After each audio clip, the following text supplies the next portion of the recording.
Journey into space.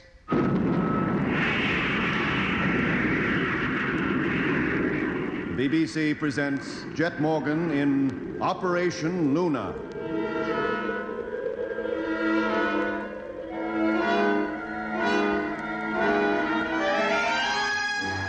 October the 19th, 1965.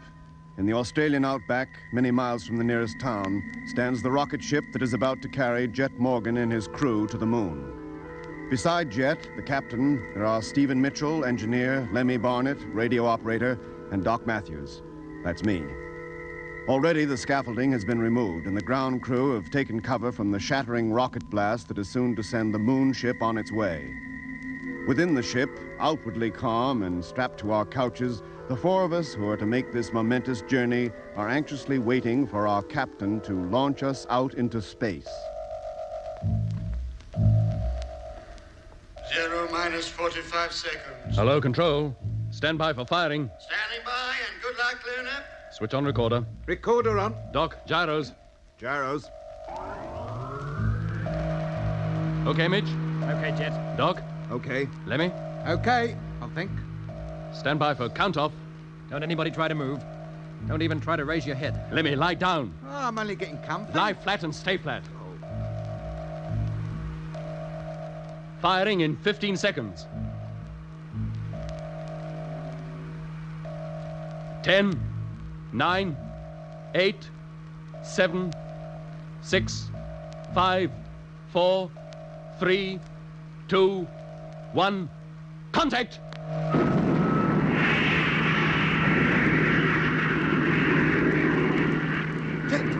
Jet, what's wrong? She's shaking like a leaf. Quiet, Lemmy. Save your breath. She shaking herself to pieces. Height 6.8 miles. Velocity 3,750. Oh, what's happening? Jet, I can't move. 0 plus 20. Height 12.1 miles. Velocity 4,350. I can't stand it. Hang on, Lemmy. It won't last long. Oh, why did I ever come? 0 plus 30. Height 27.2. Velocity 6,550. Maximum speed will be reached in 50 seconds. The booster's paid out. Oh. Stand by to jettison booster. Signal imminent. Oh, I wouldn't go through that again for all the rice in China. You'll be going through it again in just a few moments. Just as soon as we've jettisoned the booster and cut in the second motor. Oh, no. I'll be pushed right through this couch and out the other side. You all set, Mitch? Yes, Jet. Doc? Ready? Okay, Doc. Booster. Jettison switch. Stand by. Jettison switch. Contact. Now.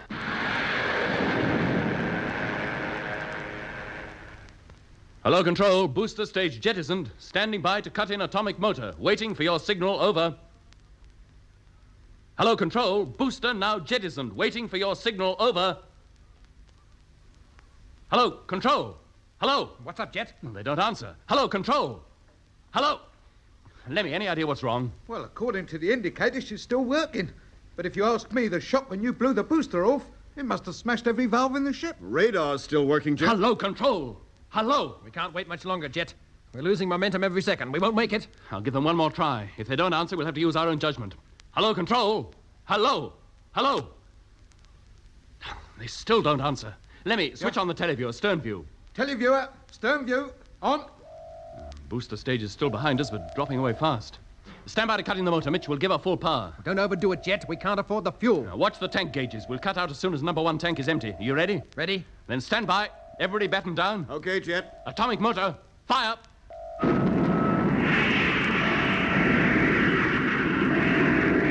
Lie flat. This is going to be unpleasant. Very unpleasant.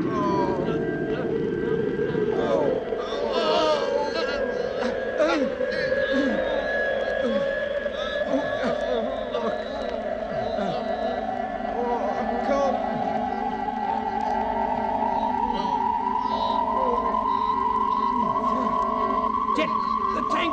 She's almost empty. Stand by to switch off. I'm standing by. Ready? Yes. Now. I can't. My arm. Oh. Jet, switch off. Switch her off for Pete's sake. I'm trying.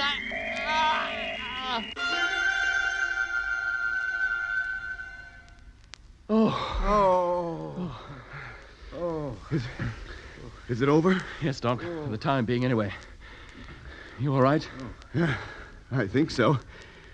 Oh, boy, we must have hit 15 Gs at least. Mitch? Okay, I think. What's up, Mitch? I don't know. I feel like death. Yeah, lie still. Don't move. Lemmy? Okay, Jet. I think so anyway. Except for a feeling like you get when a fast lift drops away from under you. Yeah. Space sickness. Brought on by zero gravity conditions. I feel a little dizzy, but I'm all right otherwise. Look, we'd all better lie still for a few minutes. Well, let's hope we've hit the right speed. We certainly won't be under. You didn't switch off soon enough, and we used up a little of the reserve fuel. You think we might be going too fast, then? Well, maybe, but there's nothing we can do about it yet. I'm sorry, but the acceleration was so great, I thought I'd never press the switch. We must get through to control. Lemmy, if you feel fit enough, get up and get to work on that radio. Yes, Jet. Oh, soon as you like. News from home will make me feel a lot better. I'll get going. Oh, here! Oh! Lemmy! He's drifting up to the ceiling. Jet, get me down! Help! Don't panic, Lemmy.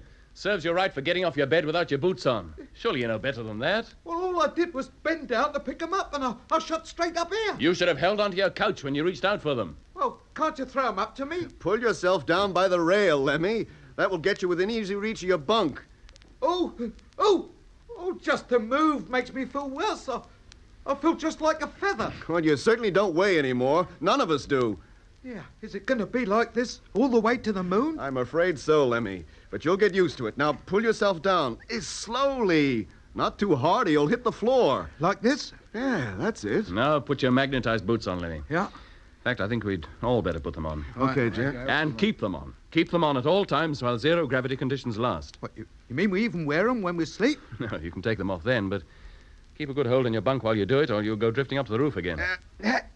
Well, that's mine fixed. Now we'll see how it feels. Yeah. Well, there's no trouble standing. What's it like to walk, Doc? Okay. Feel a bit lightheaded, like my feet are anchored and my head's adrift. Try walking up the wall. Aye? Yes, go on, Doc. Should be easy. Hey, how's that? Here, if you could do that down on Earth, you'd earn a fortune in a circus. Well, come on, try it. Come on, Lemmy. We'll have a walk on the wall. Here, we do better than that. We walk on the ceiling. Well, welcome to the land of upside down. It don't feel very different from being the right way up. It might be the ship's cabin that's upside down, not us. Oh, don't hang up there like that. I feel bad enough as it is. Hey, what about that radio? Yes, come on, Lemmy. Cut out the fun and games. Try and get that radio working. No, that was just what I was about to do till you asked me to come for a walk across the ceiling. Well, I should have had better sense. Yes, Jet. How are you feeling, Mitch? Not so good. The radar's still working. Well, that's something. At least we'll be able to calculate our height above Earth. Yes, but we can't depend on the radar. Not for the whole trip. Well, we can depend on it for a few hours yet. Well, for height, yes, but what about course? Well, if necessary, we'll have to take fixes on the sun and planets, but, well, let's hope it doesn't come to that. It'll take some figuring. Maybe I better start getting those fixes. No. You take it easy. Got anything for him, Doc? Sure, Jet. The anti-sickness pills. But he may have trouble in swallowing them. No, don't you worry, Mitch. Lemmy will get that radio going. You can bet on it. I hope so.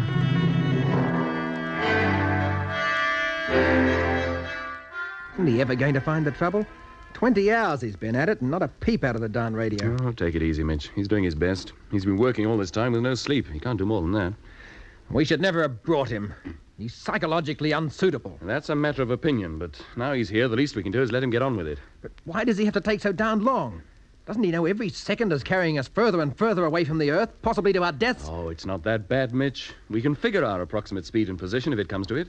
We'll give Lemmy a couple of hours more. Yeah, what if he still hasn't got through to control? Well, we'll wait a couple of days until our velocity has dropped to minimum and then turn the ship over and go back. Go back? Go back? This ship's not turning back. It's set out to land on the moon and it's going to do it. But to attempt to land without accurate details of our position and velocity would be suicide. We're not turning back. But if our speed is too high, we'll use up too much fuel during landing. We'll be on the moon, all right, but how do we get off again? We've got to take a chance. Oh, no, not that kind of chance. I'm not taking any unnecessary risks with the lives of this crew. If the radio isn't working within 48 hours, we're turning back. We're not turning back. Am I the captain of the ship or are you? Sure you are, as long as you carry out the job I hired you for. But remember, this ship is mine. I designed her. I built her, and she's going to the moon. Neither you, nor Lemmy, nor anybody else is going to stop her. One more word out of you, Mitch, and I'll put you under arrest. Oh, that's funny, that is. Where do you think you are, at sea? What are you going to do, put me in irons? Not quite. I'll have you tied to your bunk, and there you'll stay till we get back home. Go on, try it. Try it. Just try and lay a hand on me. All right, Mitch, Jet, break it up. Come on, you're carrying on like a couple of school You stay kids. out of this, Doc. If I want your advice, I'll ask for it. Now, look, Jet... It seems we have a case of mutiny on our hands. Mutiny? Well, what else is it? While I'm captain of this ship, you'll do as I say. Now, wait a minute, Jet. I didn't... All right, we'll forget it. But if I decide to go back, we go back. Is that clear? Now, get over to the telescope and start taking those bearings. Maybe having something to do will make you feel better. It'll take hours. What difference does it make? We've got ours. Before we reach any critical position. Oh, all right. I'll do it. Doc, you give me a hand, will you? Sure, Jet. What at? Getting a rough idea of our distance from Earth with the help of the radar. Okay. It won't be all that accurate, but it'll be better than nothing.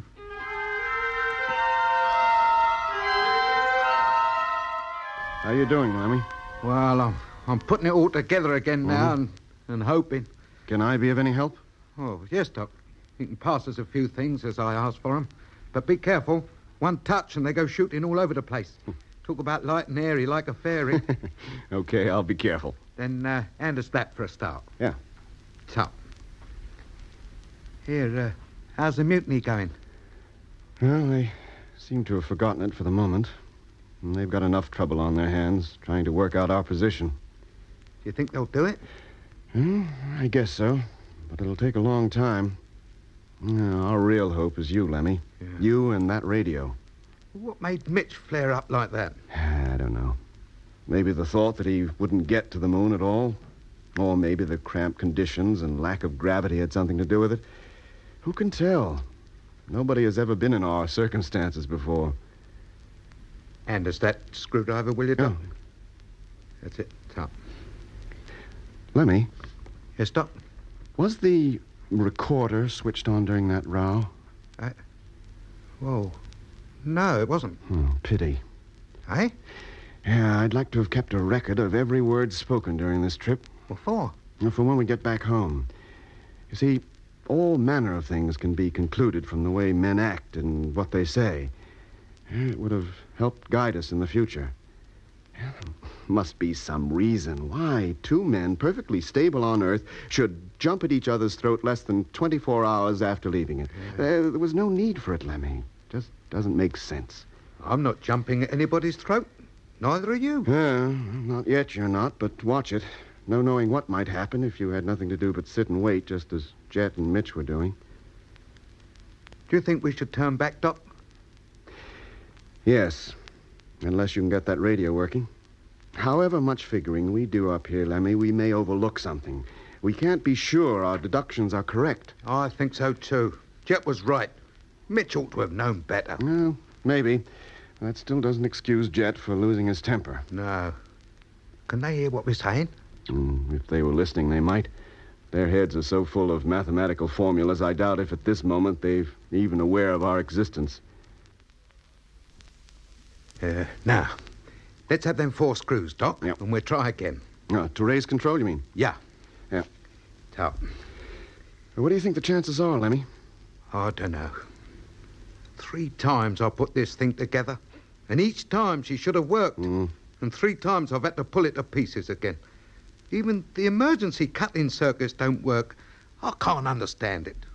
And I'm worried. Well, you can't do more than your best. Oh, it makes me feel like I'm letting the ship down. Don't go getting to feel that way, Lemmy. Well, now, that's it. For the 4th time. Now, let's see if we get any current through her. Yes, it's there. Yes, we've made it. No, wait. Don't let's get too excited. We're not through to home yet. Well, then give them a call, for goodness sake. Try to raise them, Lemmy. Hello, Control. Rocket ship Luna calling Control. If you love me and can hear me, let's hear from you. Over. Well. Not a peep. They should be receiving us. There's bags of aerial current, oodles of it.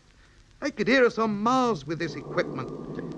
Hey, listen. What's that? I don't know.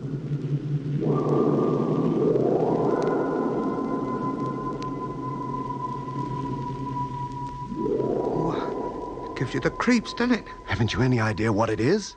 It sounds like music, but Like music I never heard before. Hey, can I hear a voice there? I don't know. I can't make it out. Jet, Mitch, come over here. Listen to this. Got the radio working? Well, kind of. Have you contacted Control? We tried to, but whether this is them or not, I don't know. Well, if it's not Control, then what is it? Search me. Are you sure she's on the right frequency, Lemmy? Yes, so far as I can tell. There's no reason why she should drift off. Not with them crystal stabilizers in there. Yeah, it's gone. Packed in again. Try once more, Lemmy. Call them again. Hello, Earth. Hello, Control. Rocket ship Luna calling. Trying to contact you. Can you hear us? Come in, please. Hello, Luna. Can hear you. Strength 4.5. Hey, it's them. It's them. We made it. Hello? Hello, this is Morgan. Can you still hear me? Hearing you loud and clear. Oh, thank goodness. We've been with you ever since the takeoff. The world's largest telescopes have been following you all the way.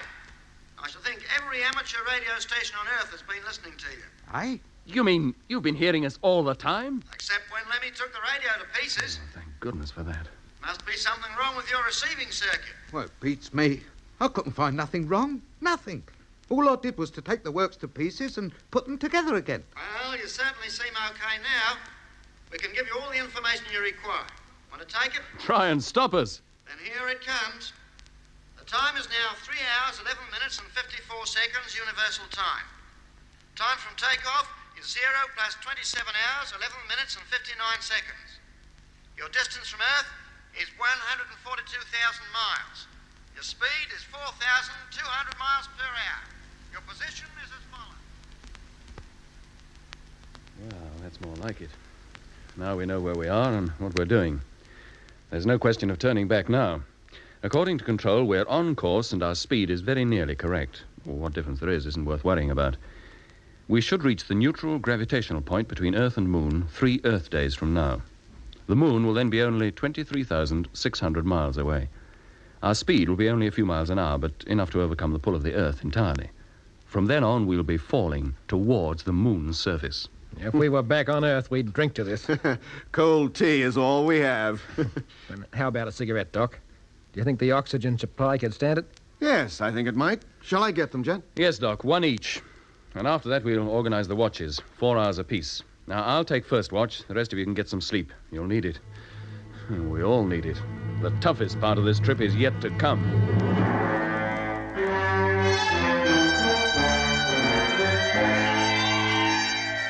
Hey, Doc. Yeah, Lemmy? Push us up a banana, will you? Lemmy, must you always eat your meals upside down on the ceiling? What difference does it make? Food goes down, or should I say up, just the same. Well, it looks undignified. It's a great idea to part this. Think of the room it saves. You're not at a party. Anything more to eat, Lemmy? No, thanks, Doc. Okay, then push your empties down. I'll stow 'em away. Here, how about a little after-dinner music? Oh, no, Lemmy, not that. Well, we've got to do something to pass the time. Why did I ever suggest that each member of the crew should be allowed to bring one small personal object with him? Well, I'm glad you did, Jet. Aren't you? Well, yes, but mouth organs should have been banned. Why couldn't he have brought a book or something? Every man to his taste. What was that? A meteor hit the ship. Emergency stations. Blimey, emergency! And here am I upside down on the ceiling. Lemmy, get the spacesuits. Don't panic, Jet. I'm on the way. Air pressure constant. We don't seem to be losing any. The meteor bumper must have worked. Well, that we'll find out. Meanwhile, get your spacesuits on, just in case. Here you are. Red for Doc. Yep. Blue for Jet. Yellow for Mitch. And, oh, I would be green. Now, get into them. Don't fix your helmets yet, but carry them with you all the time. Air pressure still constant. I don't think the cabin could have been damaged. Oh, that's a relief. And what about the fuel tanks and the motor? I'll be checking up in just a minute. Right, that's me, Set. Get to the radio, Lemmy. Report this to Control immediately. Yeah? Now, everybody else, check your indicator readings. See what damage there is. And somebody turn off that buzzer, will you? Well, Doc? Yeah, air supply okay, oxygen supply okay. Fuel tanks and motor seem to be intact. No damage there as far as I can see. Hello, Control. Luna calling. Hello, Luna. A meteor just hit us. Emergency procedures Certainly now hit in us effect. somewhere. Yeah, but Stand we by seem for to be further all right, messages. Jet. Look, Doc, we've just been hit by a meteor. It must have done something to us. But what? Well, how should I know? Somebody will have to go out there and look. What? What, out there? Outside the ship? Into nothing? I'll go. No, Mitch. This is my job. Besides, you're more important to the crew than me. I'll go. What, You mean there's a chance that... It'll be the first time any man has ever been out there in space, and I designed the suit he'll wear. Well, you tested it, didn't you? As far as was possible on Earth, yes. But this is different. This is the real thing. Look, let's not start another argument. We'll draw for it. Well, fair enough. All agreed? Agreed. All right. Lemmy, get one of the navigational tables. Open it up, place it face down on the control table with your eyes shut. Right. Okay, here goes. We'll guess the page number. Whoever gets nearest goes outside, okay? Mitch? 136. Doc? 127. Lemmy? 149. And I'll take 155. What is it, Lemmy? 153. Then it's me. Stand by to open the airlock. Airlock. Contact.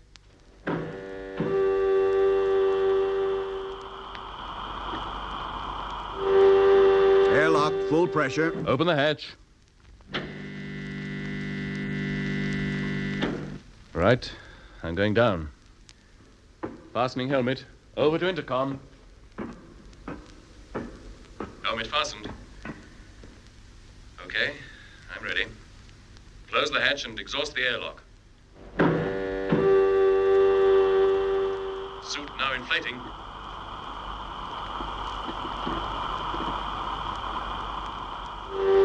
Air pressure, 0. And open the main door, Doc. I'm going out.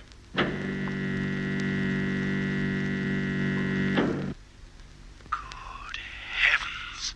What is it, Jet? It's more beautiful than I ever dreamed. What, the door? No, the stars. Millions of them. Literally millions. Now, leaving door and walking upside of ship. I'll make a complete circuit. How's the suit, Jet? Okay? Fine. More comfortable than I'd hoped. How are the boots? Perfect. And now hitching the safety lines. And walking towards nose. Any sign of where the meteor hit us? Not yet. Yeah, ask him if he can see the moon. One thing at a time, Lemmy. Finding where that meteor landed is more I important. found it. About 13 feet from the nose. Much damage, Jet? No, nothing to worry about. Must have been minute. Only a small area of the bumper is vaporized. Let's thank our lucky stars it wasn't a larger one. You must come out here, all of you. Come on. This is a sight you've got to see. We can't all go. Somebody must stay. Look, I'll stay, Mitch. You and let me go. You sure, Doc? Yeah. By way of compensation, you can let me be the first to step on the moon. It's a deal, Doc. Now, if you wouldn't mind opening the airlock again, Lemmy and I will get started. What a sight. Did you ever see so many stars? There's so many different colors. Yeah, and they don't twinkle like they do on Earth. There's no atmosphere to make them twinkle. So small they look and bright. Jet, how fast are we going? About 2,000 miles an hour. But we don't seem to be moving. Oh, look at the moon, Lemmy. Even from here, you can begin to see the mountains and craters on her. How far off is she now? About 100,000 miles. Oh, no distance at all. Company bus ride. Here, Jet. We must be off course. Of course. How do you mean? Well, the moon's not in front of us. It's to one side. She'll be there when we are. She's moving towards our rendezvous all the time. Hey, Jet, have you taken a look at the Earth yet? Huh? You can make out the African continent quite easily. And the southern ice cap. The reflection is brilliant. Did you ever see anything like it? Oh, Mitch, if we never get to the moon, the trip was worth it. Just for this. Jet, I'm going for a walk down under. See how things look from there. Now, be sure your safety line is secure. We don't want you drifting off. Don't worry, Jet boy. Oh, if only Becky could see me now. She wouldn't know if I was on my head or my heels. No more than I do. Oh, yeah, what's that? It's the funny music again. Hello, Jet. Jet, can you hear me? Jet! Hello, Lemmy. Lemmy, what's wrong? Jet, that music. Didn't you hear it? Music? What music? Oh, you must have heard it. It was like it was right inside me. Lemmy, pull yourself together. I heard no music. All I heard was you screaming. But I was calling you before that. Didn't you hear me? No. Did you, Mitch? No, Jet. Jet, look, let's get back into the ship. I heard it, I'll tell you. I heard it. Calm down, Lemmy. Stay where you are. Now, don't attempt to re-enter the ship until I'm alongside you. I heard it, I'll tell you. The same kind of music we heard when I got the radio working. Only this time, it was much louder. like it was right inside me helmet. Oh, it was uncanny. It scared the living daylights out of me. It scares me now just to think of it. Lemmy, if there had been any music, it must have been coming through your radio, and we'd have heard it too. But there was, I'll tell you. I was calling you when it first came on, but you didn't hear me till it stopped. Lemmy, lie on your bunk. Get some sleep. I don't need sleep. Yeah, you don't believe me, do you? None of you believe me. We do believe you, Lemmy. Now come and lie down. You believe me, don't you, Doc? You heard that music coming over the radio, didn't you? I wasn't out there, Lemmy. I was here in the ship. What's happening to him, Mitch? What do you think's happening to him? I told you. He's unstable. A psychological misfit.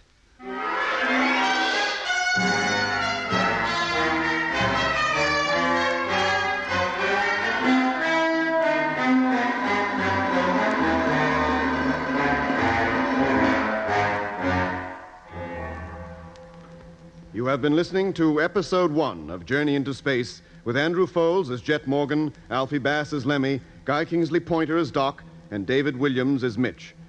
Other parts were played by John Casabon. The orchestra was conducted by Van Phillips, who also composed the music. Journey into Space was written and produced for the BBC by Charles Chilton.